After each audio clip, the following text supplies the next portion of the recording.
আরাফার দিনের রোজা আমাদের সকলের রাখা উচিত, কিন্তু এই রোজা রাখতে গিয়ে একটা বিভ্রান্তির মুখোমুখি আমরা হই, একটা প্রশ্নের মুখোমুখি আমরা হই। সেটা হলো যে আমরা আরাফাতের দিনের রোজাটা বাংলাদেশে মানুষেরা কোন দিনে রাখবো? আমরা কি 9 তারিখে রাখবো নাকি 8 তারিখে রাখবো? কারণ হাজী সাহেবরা আরাফাতে যেদিন অবস্থান করেন সেদিন আমাদের দেশে 8 তারিখ হয়, চাঁদের কি থাকে 8 তারিখ থাকে।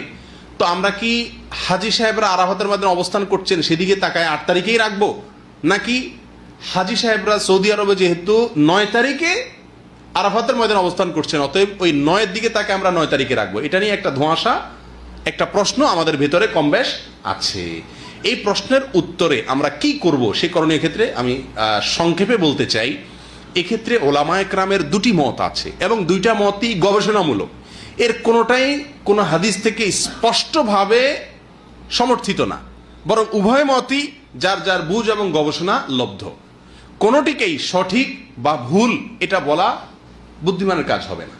অনেক ওলামায়ে কেরাম বলেন আমরা হাজী সাহেবরা আরাফাতের ময়দানে যেদিন অবস্থান করবেন পৃথিবীর সকল প্রান্ত থেকেই আমরা হাজী সাহেবদের ওই অবস্থানের আরাফাতের অবস্থানের দিনেই কি রাখবো? রোজা রাখবো। এটাই হলো আরাফাত দিনের রোজা। যদি সেদিন কোনো দেশে ঈদ না হয় তাহলে আমরা রাখবো, সেটা আমার দেশে 8 তারিখ হোক 7 তারিখ হোক দেখার দরকার নেই। এটা হলো অনেক ওলামায়ে কেরামের মত।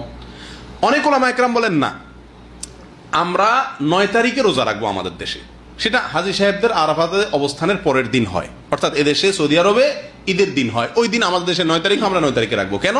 কারণ নবী করিম সাল্লাল্লাহু আলাইহি ওয়াসাল্লাম যে আরাফাতের দিনে রোজা রাখতে বলেছেন, আসলে 9 তারিখকে, জিলহজের 9 তারিখকে আরাফাতের দিন বলা হয়।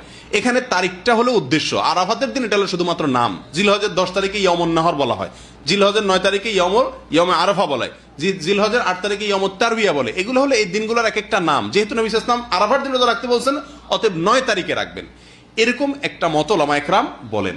এখন আমরা কোন দিকে যাব? 8 তারিখে রাখবো নাকি 9 তারিখে রাখবো?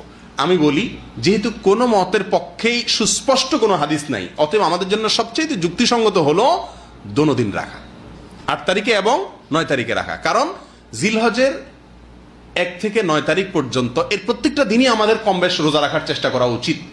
নবী সাল্লাল্লাহু আলাইহি ওয়াসাল্লাম বলেছেন, মা মিন আইয়ামিন আল আমালুস সালিহু ফীহিন্না আহাব ইলাল্লাহ মিন হাযিহিল আইয়াম। জিলহজের 10 দিনের চাইতে অন্য কোন দিনে আমল আল্লাহ তাআলার কাছে বেশি প্রিয় না।